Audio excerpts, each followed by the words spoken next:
Oke, sekarang kita masuk ke bab 3, Filosofi Kedokteran Fisik dan Rehabilitasi. Subbab pertama, Falsafah Kedokteran Fisik dan Rehabilitasi. Falsafah dari kedokteran fisik dan rehabilitasi adalah meningkatkan kemampuan fungsional, fisik, kognitif, dan sosial seseorang sesuai dengan potensi yang dimiliki untuk mempertahankan dan atau meningkatkan kualitas hidup seoptimal mungkin. Bagaimana caranya? Yaitu dengan mencegah atau menurunkan impairment, disabilitas, dan juga keterbatasan fungsi. Subbab kedua, konsep dasar fungsi fisik. Di sini kita membahas dari konsep disabilitas. Konsep disabilitas sendiri memiliki beberapa model. Yang pertama adalah model individu. Model individu ini bertujuan untuk mengembalikan fungsi normal dan peran sosial individu. Kemudian WHO mengembangkan suatu model yang disebut dengan The International Classification of Impairment, Disabilities, and Handicaps atau disebut ICIDH. Model ini menggabungkan dari dua model, yaitu model biomedik dan juga konsep disabilitas awal. Konsep disabilitas awal ini berfokus pada fungsi individu. Nah, kita bahas dari model biomedik. Model biomedik itu dari patologi, kemudian menjadi hendaya, dari hendaya terdapat gejala klinis yang akhirnya menjadi sembuh atau meninggal. Sedangkan untuk konsep disabilitas awal, dari patologi, kemudian menjadi hendaya, keterbatasan fungsi, dan akhirnya menjadi disabilitas. Selanjutnya untuk model dari ICIDH ini sendiri, kita menggabungkan dari kedua model tersebut, dari patologi kemudian menjadi hendaya, menjadi disabilitas, dan akhirnya menjadi kecacatan.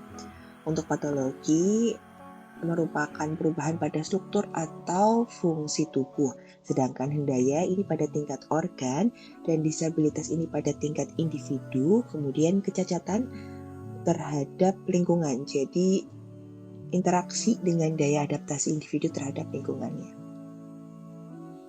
Oke, yang kedua adalah model sosial.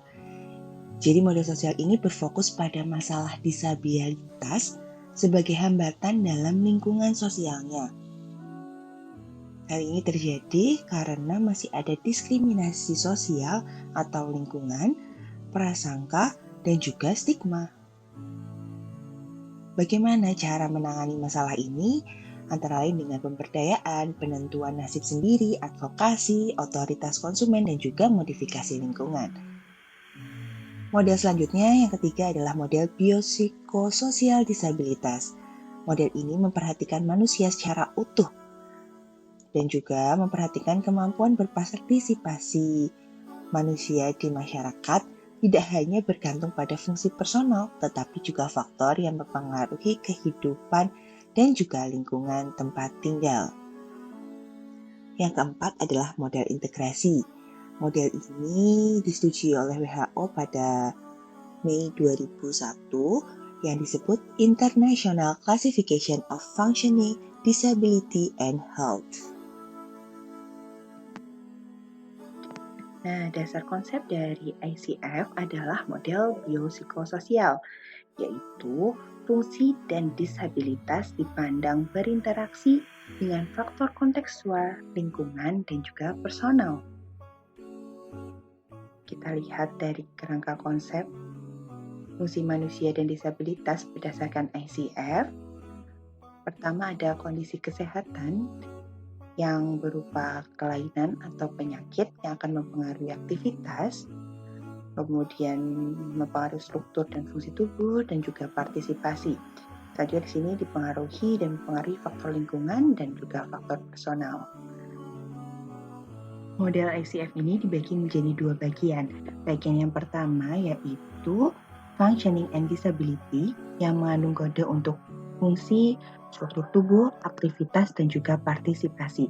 Sedangkan pada bagian kedua yaitu Contextual Factor yang menjelaskan tentang faktor lingkungan dan juga personal.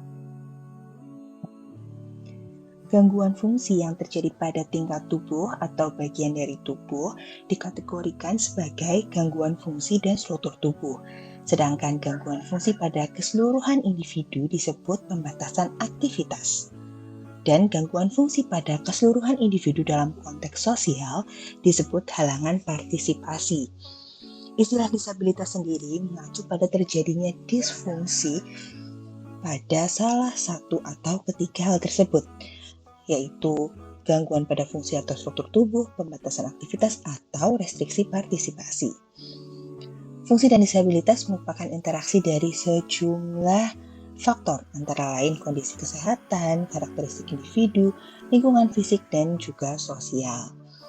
Contoh penerapan dari ICF ini yaitu pada dokter spesialis kedokteran fisik dan rehabilitasi yang mengevaluasi hubungan setiap komponen, kemudian menentukan tujuan bersama dengan pasien dan melaksanakan tindakan untuk yang pertama adalah meningkatkan fungsi dan struktur tubuh, yaitu menangani cedera. Yang kedua, optimalisasi kapasitas fungsi, yaitu dengan menurunkan pembatasan aktivitas.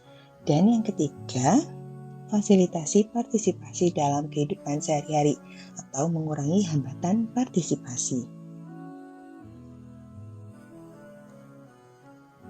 Karakteristik utama dari ilmu kedokteran fisik dan rehabilitasi adalah memandang kesehatan dari konteks kualitas hidup. Jadi kita melihat kemampuan fungsional individu yang menentukan kualitas hidup. Apa saja? Yang pertama adalah kemampuan melakukan aktivitas kehidupan sehari-hari, aktivitas kerja dan produktivitas, dan juga aktivitas waktu senggang. Aktivitas kehidupan sehari-hari adalah perawatan diri sendiri, antara lain kebersihan diri, berpakaian, makan, mobilitas sosial, komunikasi, dan ekspresi seksual. Sedangkan aktivitas kerja dan produktivitas meliputi perawatan rumah, perawat orang lain, pendidikan, dan juga kemampuan untuk menjalankan peran pekerjaan sesuai dengan tahap perkembangan budaya dan lingkungan individu. Sedangkan aktivitas waktu senggang meliputi eksplorasi dan performa bermain atau hiburan dalam aktivitas yang sesuai usia. Kemampuan fungsi ditunjang oleh berbagai sistem organ, antara lain komponen sensori motor.